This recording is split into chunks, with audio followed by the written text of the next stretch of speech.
Welcome back to 5-Question Interviews. This month, we're talking to Cosplayer Colossal Smidgen. Thanks so much for agreeing to be on the show. Hey, thanks so much for having me. Smidgen's hobbies include cosplay, video games, primarily RPGs, and personal fitness. And now it's time to delve deep into the burning questions on everyone's minds. Question number 1. I was originally planning to start off with the typical question of what first got you interested in cosplay, which I am going to ask, but I eventually landed on something a little deeper than that. What to you is cosplay? What does it mean to you? And ultimately, what led you to choose cosplay as a hobby? Cosplay to me means you get to change who you are for a little bit. You change up your personality, your attitude, but in reality, it's dressing up as a character that you feel you want to be. Because sometimes you get a little boring, I guess, and so you want to be somebody cool. Like I always like Wonder Woman and stuff like that because it makes me feel strong and badass. And I'm just a tiny little person, so it's cool to pretend. What is cosplay to me? Why am I doing it? Because I love it. I love that people enjoy my stuff enough to smile at it, and I like to create smiles. So through creating costumes, you are creating smiles. Yeah. You know what's interesting to me, now that you say that it has to do with pretending to be someone else for a moment, because it's not just about costume design, although that is kind of a requirement for many cosplayers. It's more about when you go to a convention and you've worked so hard on this and all you're thinking about is, I hope people like it. And when you get there, to everyone around you, you are that character. Exactly. You get to portray yourself as somebody else, and people like that. So how long ago was your first cosplay? My first cosplay was about a year and a half now, in June of 2016. And what costume was that? It was short round. I had a friend who introduced me to conventions, and he said he was going to be Indiana Jones. And I said, well, I don't want to, dress up on my own. And so he made me be his short round. And so I went to AFO, and it was my first convention, and I was dressed up as short round. And as I would walk through the halls, people would just call out to me, like, you call him Dr. Jones, and stuff like that. And it was just fun. Yeah, it was funny that people would just play along and understand that I'm portraying this character, and it's just all to have fun. I like it. You know, it's funny you mention that because we've made some jokes about that character on our podcast in the past. Like, Dr. Jones, not time for love. I loved that kid. All right, so let's move on to question number 2. You've portrayed a wide variety of characters in a relatively short amount of time. What would you say are your most iconic portrayals? I think the top 3 that are the most iconic, I guess, would be my Wonder Woman, just because I hyped that up so much. I did Wonder Woman Wednesdays, and I said I worked out to become a Wonder Woman. And so that one, I think, is my best now. And then I'd say my X-23. I'm not really too sure why. I guess it came out around the same time as Logan did, so it kind of matched up with the popularity there. And I just make a kick-ass X-23. And then my other one's probably my Ewok, just because that's what most people came to me as. Like, they would see my Ewok on some Facebook or Instagram, and that's how they found me. So I think that one's my other one. You know, it's funny. I do remember every single one of these. I remember the Ewok was sort of one of your first iconic sort of pictures that got spread over the internet. But Wonder Woman, to me, when I first started following you, was like, that's the one that you own. That is your cosplay. That's awesome. All right. So question number 3. This question is for any aspiring artists out there. You have a working relationship with several photographers who have done some amazing work. How did you come to know these photographers, and what would be your advice to up-and-coming artists, cosplayers, and photographers seeking collaborations? I find photographers by just finding photos that I like on Instagram, and then I go to who the photographer was, and I contact them asking if they want to shoot with me. Most of the times, people don't even see the message, so that gets a little disheartening. But I think the easiest thing to do is just keep messaging the ones that you want to work with, and eventually they'll see it and hopefully they'll say yes. A lot of times, as long as you don't put yourself down, you'll get it. Because if you say, oh, I don't really know what I'm doing, it kind of scares people off. And so having more confidence in yourself will definitely help you get people to collaborate with. So put yourself out there and be confident. Oh yeah, you got to. You also put forward what you have to offer to the collaboration, perhaps, as much as what you're looking for.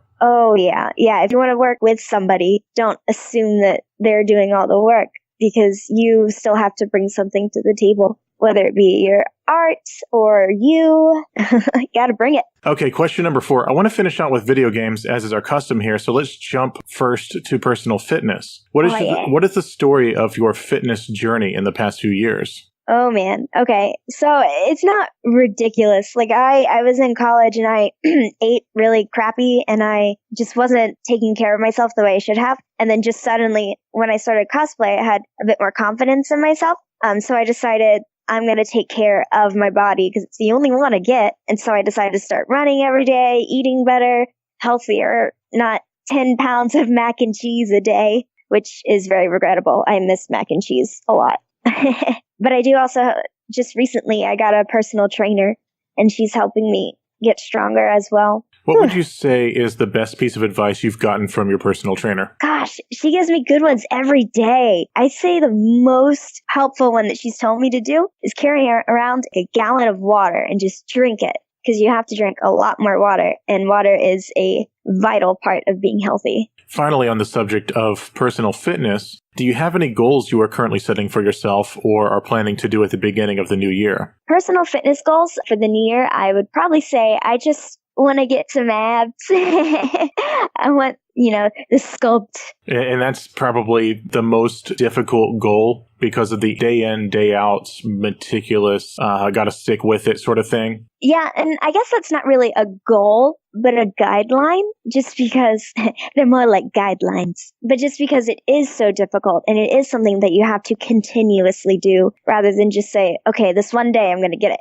Like, you got to work for it and you have to keep working at it. And I think that's why I would appreciate it more if I got it. Something that I've been trying to do in recent years is similar to your goals, which is more that I had become overweight and I decided that I was going to do something about it. And I'm trying to get into a mindset that my body is a bunch of ones and zeros. And if I input the correct sequence of data, then I can achieve the desired result. How neat. It's a long progress. I mean, at least it's there. Better than no progress at all, and you're working towards it more, so it'll definitely happen. But that's just a really cool way to think about it, because the stuff that you put into your body is pretty much codes. It's chemicals going in, mixing with, well, I don't know the science behind it, but DNA and numbers and letters. So it's kind of like that. Hold on, I'll go get my chemistry major wife. She would know. Okay, so let's parlay about some video games. You've listed RPGs as your primary interest. So, what are your top 3 favorite role-playing games of all time? Top 3 role-playing games of all time. Okay, number 1 has got to be Diablo 2. That was the first RPG that I ever played. I was in elementary school. Dad, why did you let me around the computer? And so I played Diablo 2, and just the looting aspect where you could find cool treasure was so fun to me. And I like hack and slash, because, I was a little ADD kid. Let's see, I love Final Fantasy. I've only played 2 games total, but the ones that I have played were amazing. The first one, I think it was 10. It was the one with Vaughn and Balthier and like the huge ships and stuff. That one was really fun because I got to put in so many hours to it. And you would get so many different monsters to fight with you, like it's a Zodiac, and it was just really cool character design. Oh, and then my third is Kingdom Hearts, because it has a soft spot for me because my little sister and I used to play it all the time together, and it would always freeze at the part where you're at the Hades world or the Hercules world, but you're in the underworld. And it always freeze at the part where the 3-headed dog was chasing you. That's unfortunate. Yeah, my little sister and I were so sad when it would happen. But yeah, that one's my third favorite. Back then, that must have been horrible. That's like, okay, that's a horrible ending for a game. Why does it get to where we're getting chased and freeze? Did we die? Well, we played it so many times that the disc was so scratched up. So it would, like by, the 10th playthrough, it would stop there.